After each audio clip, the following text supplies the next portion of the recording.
ज़िंदगी मुख्तलिफ तग़य्युरात और तब्दीलियों का नाम है। ये तब्दीलियाँ देर पा भी हो सकती हैं और अचानक भी। अचानक ऐसे कि कभी कभी हम बड़ा अच्छा दिन गुजार रहे होते हैं,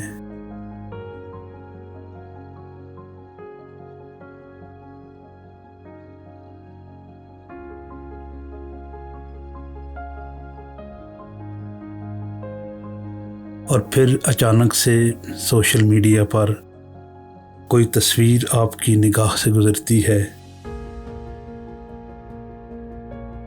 और वो आपको उदास कर जाती है। पिछले दिनों फैसलाबाद के एक नौजवान की ऐसी ही एक तस्वीर सोशल मीडिया पर काफ़ी चर्चा में रही। हर साल बसंत के मौसम में ऐसी कई तस्वीरें सोशल मीडिया पर गर्दिश करती हैं, जहां कई लोग पतंग की डोर से ज़ख्मी हो जाते हैं और बाज़ अपनी जान से हाथ धो बैठते हैं। लेकिन सोचने की बात यह है कि हमारे पड़ोसी मुल्क जहां से बसंत के त्यौहार का आगाज़ हुआ, वहाँ ऐसे वाक़यात कम ही सुनने में आते हैं। बसंत के त्यौहार की जड़ें कदीम ज़माने तक फैली हुई हैं। असल में इस त्यौहार को वसंत उत्सव कहा जाता है, यानी बसंत का त्यौहार। इसके अलावा इसे वसंत पंचमी भी कहा जाता है।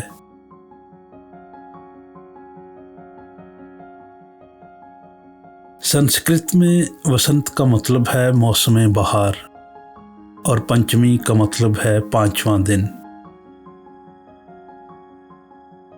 हिंदू लोग मौसम बहार के 5वें दिन देवी सरस्वती की पूजा पाठ करते हैं। उस दिन मर्द हजरात पीले रंग के कपड़े पहनते हैं और औरतें पीली चुनरी ओढ़ती हैं। हिंदू लोग उस दिन आपस में मिल बैठते हैं और पतंगबाजी के मुकाबले होते हैं। मुख्तलिफ इक़साम के पकवान बनाए जाते हैं और नाच गाने पर उस दिन का इख्तिताम होता है। इस त्यौहार का आगाज़ यूं तो जनूबी हिंदुस्तान से हुआ, लेकिन फिर ये फैलता हुआ पंजाब तक आन पहुंचा, जहां महाराजा रंजीत सिंह ने बाकायदा सालाना बसंत मेले का आगाज़ किया और यूं ये त्यौहार सिख और मुसलमान पंजाबियों की ज़िंदगी का लाज़मी जुज़्व बन गया।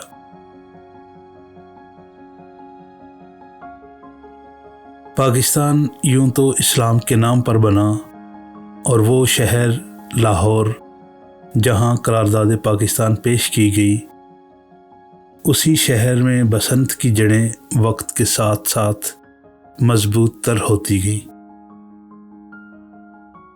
और अब ये आलम है कि ये वैसे तो हिंदू रस्म है, लेकिन इसका जो एहतमाम लाहौर के मुसलमान करते हैं, हिंदू उस जोश व खरोश का शायद तसव्वुर भी नहीं कर सकते। शुरू में बसंत का त्यौहार महज एक मेले की तरह मनाया जाता था और मुख्तलिफ रंगों की पतंगें आपको फिजा में लहराती नजर आती थीं।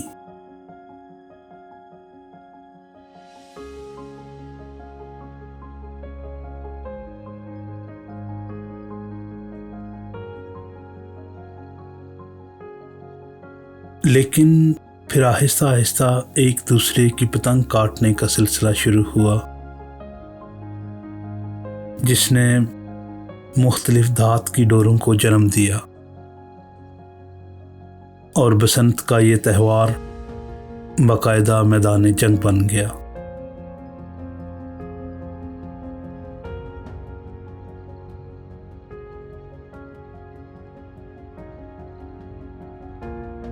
अब हर साल जहां ये धाती डोरें पतंग काटने के काम आती हैं, वहीं लोगों की गर्दनें भी कटने लगी हैं। इसके अलावा हर साल कई बच्चे छतों से गिरकर अल्लाह को प्यारे हो जाते हैं और वालिदैन को सारी ज़िंदगी के लिए पछतावे की सूली पर टांग जाते हैं।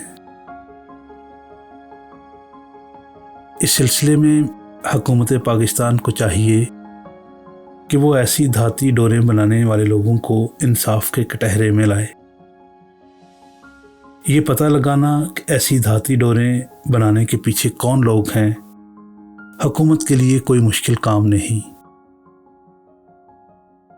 इसके अलावा बसंत की रस्म और पतंगबाजी पर कंट्रोल करना शायद हुकूमत पाकिस्तान के लिए मुश्किल होगा।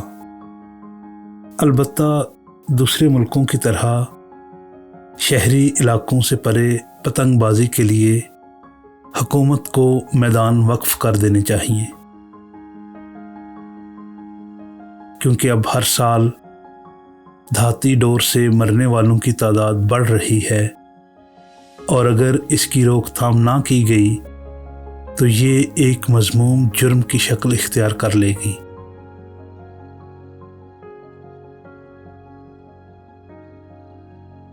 आप सब अपना ख्याल रखिएगा और बच्चों को पतंगबाजी से दूर रखें,